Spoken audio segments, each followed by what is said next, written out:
নমস্কাৰ বন্ধু বান্ধৱীসকল। তো আপোনালোকক মই স্বাগতম জনাইছোঁ আমাৰ জব ইনফৰমেশ্যন ইউটিউব চেনেলত। তো আজিৰ ভিডিঅ'টো হ'ল যে মাজুলীবাসীৰ কাৰণে অসম চৰকাৰে কেইটা গুৰুত্বপূৰ্ণ সিদ্ধান্ত লৈছে। এই সিদ্ধান্তবোৰক আপুনি এই ভিডিঅ'ত চাই যাওক আৰু এনে ধৰণৰ ভিডিঅ'ৰ কাৰণে আমাৰ চেনেলক ছাবস্ক্ৰাইব কৰি বেল আইকনক প্ৰেছ কৰি থাকক। তো আহক ভিডিঅ'টো আৰম্ভ কৰোঁ। দৰিদ্ৰ জনগণৰ বাবেও আমি অহা 14 তাৰিখৰ পৰা কেইবাটাও নতুন কাম আমি হাতত ল'ব খুজিছো। শ্ৰদ্ধাৰ ৰাইজ, আপোনালোকে জানে যে অৰুণোদয় আমাৰ চৰকাৰৰ এখন অতি গুৰুত্বপূৰ্ণ আঁচনি। এই অৰুণোদয় আঁচনিত আজিৰ দিনটোত মাজুলীৰ 16,073 গৰাকী মহিলা বা পৰিয়াল উপকৃত হৈ আছে। চৰকাৰ আৰম্ভ কৰাৰ সময়ত 830 টকাৰ অৰুণোদয় আজি আমি 1250 টকালৈকে আগবঢ়াই লৈ গৈছো। অহা 14 তাৰিখৰ পৰা এই মাজুলীৰ অৰুণোদয়ক আৰু এটা নতুন মাত্ৰা প্ৰদান কৰি মাজুলীৰ 5,000 অতিৰিক্ত মহিলাক এই অৰুণোদয় আঁচনিৰ লগত আমি জড়িত কৰিব খুজিছো। মাজুলীৰ উপনিৰ্বাচনৰ সময়ত মই প্ৰতিশ্ৰুতি দিছিলো আৰু অহা 14 তাৰিখৰ পৰা নতুন চাৰ্ভে আৰম্ভ হ'ব আৰু 5,000 মহিলাই এই অৰুণোদয় আঁচনিৰ সুযোগ লাভ কৰিব। শ্ৰদ্ধাৰ ৰাইজ, মাজুলীৰ উপনিৰ্বাচনৰ সময়ত ৰাইজে মোক কৈছিলে যে আমাৰ বহুতৰে ৰেচন কাৰ্ড নাই, অৰ্থাৎ প্ৰধানমন্ত্ৰীয়ে পঠোৱা বিনামূলীয়া চাউল আমি লাভ কৰিব নোৱাৰো। আজি আমি অহা 2-4 দিনৰ ভিতৰতে আৰু এটা নতুন কাম আৰম্ভ কৰিম। সেয়া হৈছে মাজুলীৰ প্ৰায় 5,000 পৰিয়ালক আকৌ নতুনকৈ ৰেচন কাৰ্ডৰ যোগান ধৰা, যাতে চৰকাৰে পঠোৱা বিনামূলীয়া চাউল আপোনালোকে পাব পাৰে।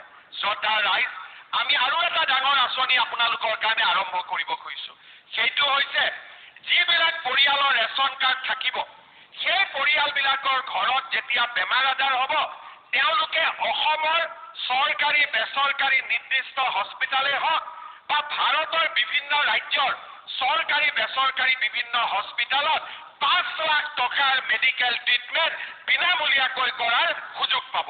অৰ্থাৎ প্ৰধানমন্ত্ৰীৰ আয়ুষ্মান ভাৰত আৰু মুখ্যমন্ত্ৰীৰ আয়ুষ্মান অসম, এই দুইটা আঁচনিৰ জৰিয়তে আমি ৰেচন কাৰ্ড থকা প্ৰতিটো পৰিয়ালক আমি বছৰি 5 লাখ টকালৈকে আমি এই আঁচনিৰ অধীনত বিনামূলীয়া চিকিৎসা সেৱা প্ৰদানৰ বাবে সিদ্ধান্ত গ্ৰহণ কৰিছো।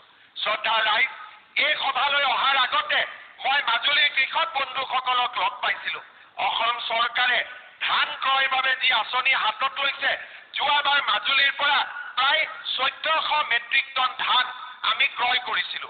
2.5 কোটি টকা আমি মাজুলীৰ কৃষকক দিব পাৰিছিলো।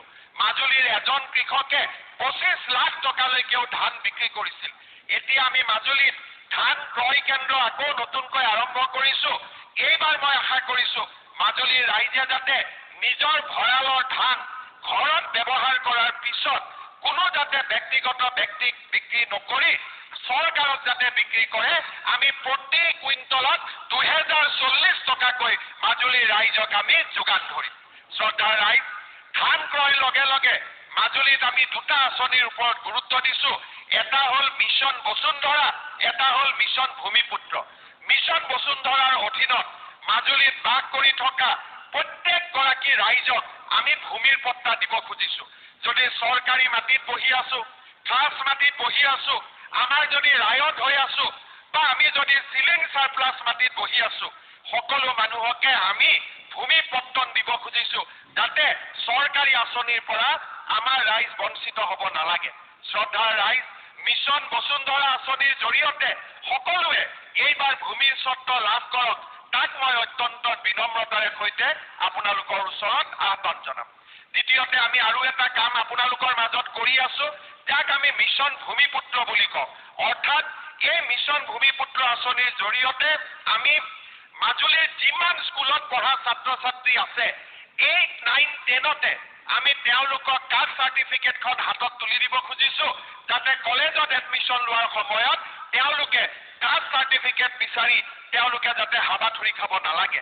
আজিৰ এই মুহূৰ্তলৈকে মাজুলীৰ 102খন বিদ্যালয়ত আমি 4,180 গৰাকী ছাত্ৰ ছাত্ৰীক এই ধৰণে জাতিগত প্ৰমাণ পত্ৰ তুলি দিছো, যাতে আমি ছাত্ৰ ছাত্ৰীসকলক কলেজত পঢ়াৰ এপ্লিকেশ্যনৰ সময়ত তেওঁলোকে জাতিগত প্ৰমাণ পত্ৰ বিচাৰি হাবাথুৰি খাব নালাগে। শ্ৰদ্ধাৰ ৰাইজ।